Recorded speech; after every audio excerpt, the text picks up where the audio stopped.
और वहीं यमुनानगर के रादौर से मुख्यमंत्री मनोहर लाल वहां पहुंचे हुए हैं, क्या कुछ कह रहे हैं आपको सुनवाते हैं। हिसाब से उसका पूर्ण करता था।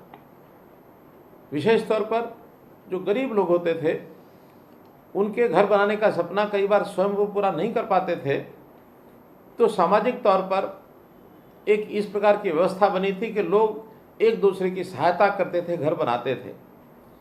चाहे वो झोपड़ी बनाने का काम होता था तो भी सामान छोटा बड़ा वो आसपास के लोगों के सहयोग से पूरा करते थे। जैसे ही युग बदला तो जब ईंटों का मकान बनने लगा, कच्ची ईंटें भी लोग आपस में मिल करके पथाई करते थे और एक एक का घर बनाने का वो काम करते थे। लकड़ियां भी इधर से उधर से जुटा करके और छत का वो करते थे। जैसा हम जानते हैं महाराजा अग्रसेन के समय ऐसा कहा जाता था कि अगर समाज के लोग जब भी किसी को मकान बनाना होता था तो उसको एक ईंट 1 रुपया इसका योगदान करते थे तो उसका मकान बनता था। आज भी गरीब आदमी भले उस प्रकार की सामाजिक व्यवस्था तो न रही हो, लेकिन बिना योगदान के उसका मकान बनाने का सपना ये पूरा नहीं हो सकता। इस विषय को लेकर के सरकार आगे आई और मुझे याद है प्रधानमंत्री नरेंद्र मोदी जी ने 2015 में प्रधानमंत्री आवास योजना शहरी, प्रधानमंत्री आवास योजना ग्रामीण, ये 2 योजनाएं शुरू की और उसके अंतर्गत लोगों का जो सपना होता था उसका पूरा करने के लिए और एक न केवल सपना बल्कि संकल्प लेकर के हम आगे बढ़े हैं ताकि ऐसे परिवार जिनके सिर पर घर छत नहीं है उसको एक छत दी जाए। और उस योजना के अंतर्गत जैसा हम जानते हैं कि जो शहरी मकान है उसमें 2.5 लाख रुपए की सहायता ये दी जाती है। जिसका अपना प्लॉट होता है उसको ये सहायता मिलती है। 1.5 लाख रुपया केंद्र सरकार का होता है, 1 लाख रुपया प्रदेश सरकार उसमें देती है। 3 किस्तों में जब प्लिंथ तक उसकी जो नींव भरी जाती है उस समय 1 किस्त मिलती है और इसी प्रकार से दूसरी किस्त जब छत तक मकान पहुंच जाता है तो दूसरी किस्त मिलती है। छत डलने के बाद ये तीसरी किस्त मिलती है। हमारे शहरी मकानों का जो टारगेट 67,649 मकानों का हरियाणा का था, उसमें से 14,939 मकान ये बनाए जा चुके हैं। 15,356 मकान अभी निर्माणाधीन हैं। शेष मकानों को भी बहुत जल्दी पूरा करके और लोगों को दिया जाएगा। इस सारे पर हमने 522 करोड़ रुपया ये खर्च किया है। इसी प्रकार से ग्रामीण क्षेत्र की भी ऐसी योजना थी जिसके अंदर कुल 1,38,000 रुपये का लाभ उनको पहुंचाया जाता है। इसकी योजना में भी 29,440 मकानों के निर्माणों की जो स्वीकृति मिली थी, सभी मकान बन करके और हमने उनको लोगों को अलॉट कर दिए हैं। 3 किस्तें इसमें भी उसी प्रकार से दी जाती थी और 1,38,000 रुपया उनको ये मिलता था। और जब मकान व्यक्ति का बनता है, मैं आभास करता हूँ कि जब भी हमने किसी को मकान बना करके चाबियाँ उसके हाथ में पकड़ाई हैं तो व्यक्ति अपने जीवन का एक संतोष वो व्यक्त करता है कि मैं अपने परिवार के लिए, अपने बच्चों के लिए एक ऐसा आश्रय स्थल बना के दिया है कि आने वाली पीढ़ी भी इसका उपयोग करेगी, तो उससे उसका एक उत्साह भी बढ़ता है। समाज में व्यक्ति, अपने मकान वाला व्यक्ति एक बहुत ही आत्मविश्वास के साथ जीता है। हमारा जो मकान होता है ये केवल ईंट, गारा अथवा सीमेंट, ईंट, लकड़ी इसी का मिश्रण नहीं होता, बल्कि जब कभी मकान बनता है और उसकी यादों में जब हम खो जाते हैं तो वास्तव में ही हमारी जो भावनाएं हैं, यादें हैं, संवेदनाएं हैं, एक मन में उत्सव जैसा माहौल बनता है कि मैंने बहुत कुछ जीवन में प्राप्त कर लिया है। तो इसलिए ये जो मकान बनाने का सपना जो व्यक्ति का पूरा होता है, व्यक्ति बहुत प्रफुल्लित होता है। हम चाहते हैं कि इस प्रकार की सहायता समाज में सब लोगों को मिलनी चाहिए और जब समाज को मिलेगी, मकान उसका चाहे अपना छोटा हो अथवा बड़ा हो, व्यक्ति उसी से संतोष व्यक्त करता है। एक छोटी कहानी मुझे ध्यान में आती है कि एक विश्वविद्यालय के, यूनिवर्सिटी के छात्र, उनको ये जिम्मे लगाया गया कि जाइए आप इस गांव में जाइए और गांव के अंदर सर्वे करिए।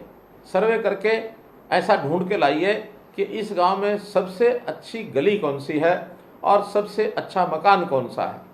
10 विद्यार्थी गांव में घूमे, अलग अलग लोगों से पूछा, मकान देखे, गलियां देखी, सबके अपने अपने उसमें जो उत्तर थे, अलग अलग उत्तर थे। सब ने अपनी अपनी जो फाइंडिंग्स ढूंढी, उनका किसी की कोई गली पर नज़र टिकी, किसी के किसी मकान पर नज़र टिकी। एक बूढ़ा बुजुर्ग व्यक्ति अचानक वो मिला उनको। उनका कि हम एक राय पर नहीं पहुंच रहे हैं। इस बूढ़े व्यक्ति से, गांव का व्यक्ति, इससे पूछते हैं, भली बात गांव की सब गलियां सब मकान ये जानता है। जब उससे पूछा कि अच्छा बताइए, आपके गांव की सबसे बढ़िया गली कौन सी है, सबसे बढ़िया घर कौन सा है? कहने लगे आपको नहीं पता लगा? कहने नहीं, हमको पता नहीं लगा, आप बताइए। बुजुर्ग ने कहा मेरे साथ आइए। उस बूढ़े व्यक्ति के साथ 10 के 10 जवान गए और घूम करके एक बस्ती में पहुंचे। उस बस्ती की गली सामान्य गली थी, कहीं कहीं ईंटें उखड़ी हुई भी थी, कहीं कहीं पानी बिखरा हुआ भी था। तो उस व्यक्ति ने कहा देखिए, मेरे हिसाब से ये गली गांव की सबसे बढ़िया गली है। बालक आश्चर्यचकित हुए कि इस गली से तो बढ़िया और बहुत सी गलियां हैं, ये ऐसी टूटी फूटी गली दिखा रहा है, ये सबसे बढ़िया, कोई ना कोई राज जरूर है। खैर आगे बढ़कर के उन्होंने पूछा अच्छा बताइए इसमें मकान कौन सा बढ़िया है? थोड़ी दूर आगे उस गली में ले जा करके एक मकान के सामने खड़ा होता है और नौजवानों को, कॉलेज के विद्यार्थियों को, यूनिवर्सिटी के विद्यार्थियों को बताता है देखिए ये सामने मकान यही सबसे बढ़िया मकान है। लेकिन उस मकान की देखें तो दरवाज़ा टूटा हुआ था, देखें तो अंदर के फर्श नहीं थे, देखें तो छत भी टपक रही थी। तो उस बुजुर्ग से पूछा ऐसा कैसा कह सकते हैं कि गांव की ये सबसे बढ़िया गली है और ये सबसे बढ़िया मकान है? कहने लगे कारण आपको पता नहीं होगा, मैं इसका कारण बताता हूँ। मेरे लिए ये गली सबसे बढ़िया गली है गांव की, और ये घर सबसे बढ़िया घर है गांव का, क्योंकि ये मेरी गली है और ये मेरा घर है। अर्थात व्यक्ति की भावनाएं जिस घर के साथ, वो केवल मकान नहीं होता, उसका घर होता है, उस घर के साथ जब भावनाएं जुड़ती हैं वही उसके लिए सुख का कारण, प्रेरणा का कारण, उसके आनंद का कारण वो बनता है। तो हम भी जब प्रधानमंत्री की इस योजना से अगर घर जो है हमने बनाया है, उसको सरकार के सहयोग से बनाया है, कुछ हमने अपना प्लॉट लिया है, ये सब बातें करने के बाद उस व्यक्ति का संतोष ये ज़रूर दिखता है और इसका सपना जो पूरा होता है। हमने आगे चल करके ये भी कहा है कि व्यक्ति मकान केवल ईंट गारा और जो हम सीमेंट का घर देखते हैं और जो पैसा लगता है उसी तक सीमित नहीं रखते हैं, बल्कि उस घर की सुविधाएं वो भी उसकी बनी रहनी चाहिए। जैसे हमने देखा प्रधानमंत्री जी ने कहा हर घर में शौचालय होना चाहिए। अब बिना शौचालय के तो घर का कोई अर्थ नहीं है। हर घर में नल से जल पहुंचना चाहिए, बिना नल से जल पहुंचे तो घर नहीं है। हर घर की रसोई में गैस पहुंचनी चाहिए, ये भी घर का ही एक अंग है। हर घर के अंदर इसी प्रकार से बिजली का कनेक्शन होना चाहिए। तो ये सब सुविधाएं जब साथ जुड़ेंगी तभी किसी एक मकान को एक घर कहा जा सकता है। तो मेरा अपना घर, इस बात को लेकर के प्रधानमंत्री जी ने जो व्यक्ति के सम्मान और स्वाभिमान को कायम रखने के लिए इतनी सब योजनाएं बनाई हैं, इससे समाज में एक बहुत बड़ी संतुष्टि है। आप भी निश्चित रूप से उस संतुष्टि में भागीदार होंगे। अब विषय होता है कि आखिर आज भी बहुत से ऐसे लोग हैं जिनके पास अभी अपना घर नहीं है। इसके लिए हमने अब योजना बनाई है कि ऐसे सब परिवारों का चयन किया जाएगा, सर्वे किया जाएगा, उनसे उनकी इच्छा पूछी जाएगी और बहुत जल्दी ऐसे गरीब परिवार जो अपना मकान नहीं बना सकते हैं इनकी जानकारी लेकर के, और हमारे विभाग खास करके हमारा हरियाणा शहरी विकास प्राधिकरण, इनकी ओर से शहरों में एक योजना बनाई जा रही है कि प्लॉट जिन लोगों को चाहिए उनको प्लॉट दिया जाएगा, फ्लैट जिन लोगों को चाहिए उनको फ्लैट दिया जाएगा। कुछ उसमें योगदान केंद्र सरकार का होगा, कुछ प्रदेश सरकार का होगा और कुछ योगदान व्यक्ति स्वयं अपना करेगा।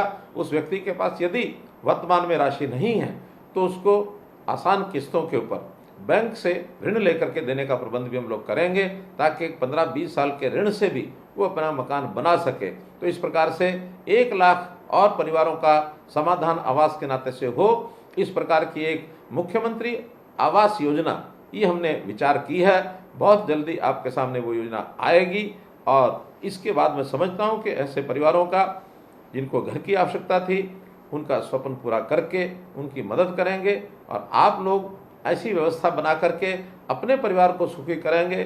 साथ में लगता है अपने निकट या अपना कोई मित्र, अपना रिश्तेदार, उसकी भी आवश्यकता पूर्ति करने के लिए यदि उसको हम प्रेरणा दे सकें, उसको भी इन योजनाओं का लाभ उठाने के लिए हम रास्ता दिखा सकें, तो एक बहुत बड़ा काम आप भी करेंगे। इस अवसर पर मैं आपको, जो कि आपको अपना मकान मिला है, प्रधानमंत्री आवास योजना के अंतर्गत मिला है, आपको बहुत बहुत शुभकामनाएं, और इस प्रकार से आपको शुभकामना देते हुए मैं प्रधानमंत्री जी का भी धन्यवाद करूंगा कि उन्होंने इस योजना में और हमको सबको सहभागी बना करके आगे बढ़ाया है। बहुत बहुत धन्यवाद, बहुत बहुत आभार।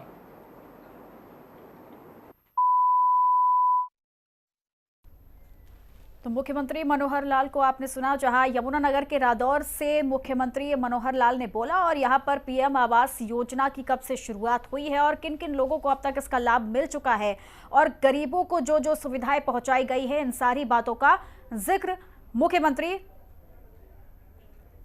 मनोहर लाल की ओर से की गई।